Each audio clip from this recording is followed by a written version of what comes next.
पैसा तुमने किसी को दिया, 5 लाख, 4 लाख, 3 लाख, 10 लाख, 8 लाख, 2 लाख, 50,000, 25,000, 20,000, 40,000, और वो पैसा नहीं दे रहा, आप हार गए कह के कर, फोन लगा कर, भैया दे दे रहे, परेशानी है, दे दे रहे भैया, हम तो परेशान हो गए, और हार गए, नहीं मिल रहा, बहुत परेशान।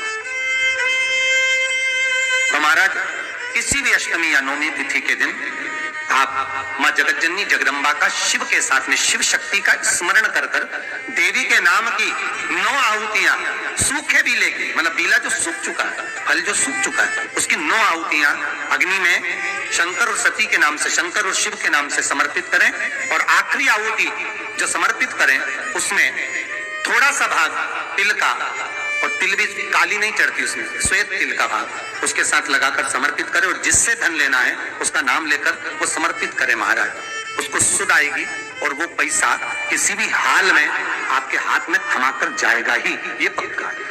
उसकी आहुतियां, हे जगतजननी, हे जगदम्बा, तेरा नेत्र बिंदु से जो प्रकट हुआ वृक्ष है बेलपत्र का, उस वृक्ष की एक एक जड़ हो, टहनी हो, डाली हो, फल हो, शूल हो, वो सब मुझे अंगीकार है, मुझे स्वीकार है, मुझे स्वीकार। उसका आनंद सुख देने वाला है जगदम्बा। मां पार्वती शिव जी के साथ में आनंद में विराजमान। और एक निवेदन आप सबसे कहूंगा, प्रयास करिएगा जीवन में 2 रोटी कम खा लो पर किसी से कर्जा मत। और एक शिवलिंग के अंदर केवल अकेला शंकर नहीं है, जहां पर गोल धारी पर शिवलिंग रखा हुआ है वो जगदम्बा पार्वती का हस्त कमल है। जहां पर से पानी नीचे गिर रहा है उसका राइट भाग में गणेश और लेफ्ट भाग में कार्तिकेय है। बीच में शिवलिंग के सामने जो मोटी सी लाइन है वो शंकर भगवान की छोटी लड़की अशोक सुंदरी है। शंकर भगवान के ऊपर जलाधारी में से जो बूंद बूंद पानी गिर रहा है वो साधारण नहीं, शंकर भगवान की 5 लड़कियां जया, विषहरा, सामरीबारी, दोतली और देव है। शंकर भगवान के 13 की 13 बच्चे एक ही शिवलिंग में विराजमान है। और जहां पर शिवलिंग ऊपर की ओर रखा हुआ है वहां पर 33 कोटि देवता विराजमान है। जहां से शंकर का पानी चढ़ा हुआ निकल कर जाता है वहां पर 64 योगनियां और 33 कोटि देवता हाथ की अंजलि लेकर जल का आचमन करते हैं। जब सारे देवता वहां पर हैं तो हम भटके क्यों? हम क्यों जाएं यहां से? क्यों जाएं? अब मर्जी तुम्हारी है, तुम चाहो तो ये थोड़े दिन इस देवता को बज लो, थोड़े दिन उस देवता को बज लो, सारे मंदिर में घूमते हुए, बात तो वही है। तो ये नसों में तकलीफ रहती है लोगों को, गठिया का दर्द रहता है, गठिया बाय हो जाती है, उसके लिए भी हमारे यहाँ शास्त्र कहता है, शिव महापुराण की कथा कहती है कि बेल का जो फल होता है वो 12 महीने शिवरात्रि आती है, 12 महीने शिवरात्रि को बेल का जो फल होता है उस फल को सुखाकर रख लो, और 12 महीने की शिवरात्रि पर शंकर भगवान के शिव मंदिर में दोपहर के ठीक 12 बजे जाकर शंकर को समर्पित करो। 1 लोटा पानी चढ़ा दो, बेलपत्र समर्पित कर दो, उस बेल के फल को उठाकर ले आओ, और उस बेल के फल को उठाकर उसका थोड़ा सा भाग अपने भोजन में या आहार में उसको ग्रहण करना प्रारंभ कर दो, बस थोड़ा सा। मेरा आप सबसे निवेदन रहेगा कि दिन भर में 24 घंटे में कम से कम 5 बार, केवल 5 बार ओमकार का नाद होना चाहिए। क्यों? तो कहता है एक परीक्षा में बैठने वाला व्यक्ति, एक परीक्षा में बैठने वाला लड़का लड़की कोई एग्जाम में बैठ रहे हैं, कोई परीक्षा में बैठ रहे हैं और वो एग्जाम निकल नहीं रहा, तो गाय के दोनों सींगों के अग्रभाग, ऊपर का भाग, उसको हमारे यहाँ कैलाश पर्वत माना गया, उस पर शहद लगाकर, उसके अग्रभाग में शहद लगाकर बेलपत्री के मध्य भाग में उस सींग का शहद लेकर मध्य भाग में लगाकर शिवलिंग पर चिपका दीजिए सामने, और ओमकार का नाद कर कर उस पत्ते को निकाल लीजिए, उसका शहद मस्तक पर चंदन में घोल कर तिलक लगाकर परीक्षा में जाकर बैठिए। आप जितना याद कर कर गए हो आपके सम्मुख में, आपके एग्जाम में वही आएगा जो आपने याद किया है, और आप उसको क्लियर कर सकते। महाराज ओमकार के नाद का सुख,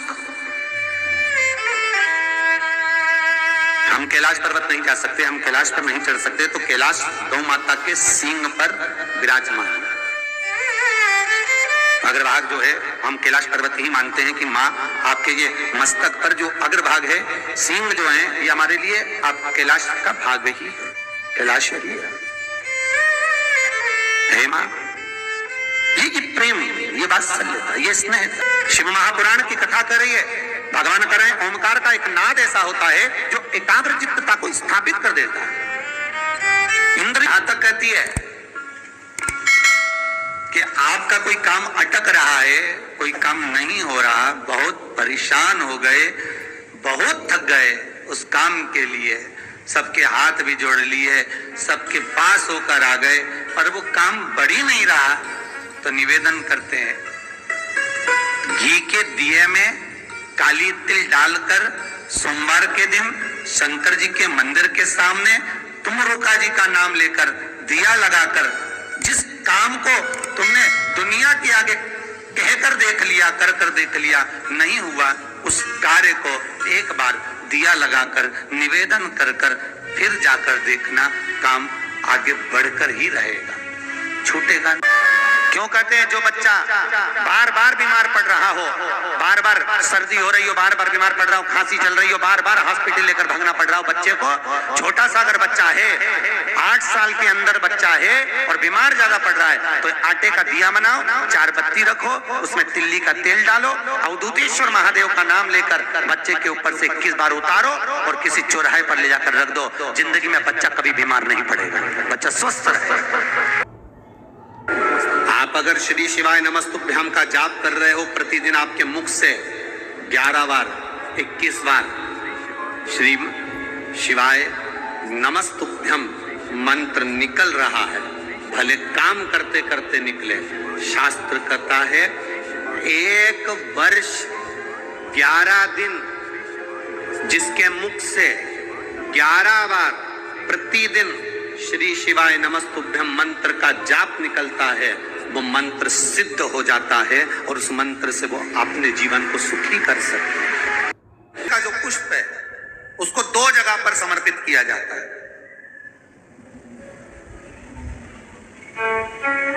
2 जगह। एक धतूरे का पुष्प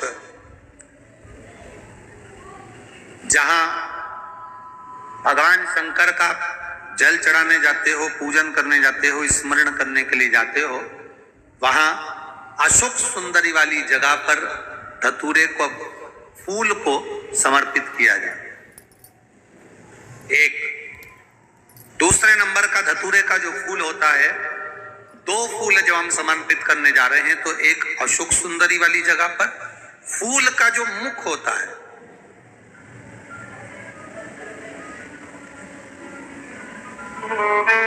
ऐसे तो धतूरे का फूल लंबा होता है, आपने दर्शन किए किस किसने करे ना, सबने दर्शन।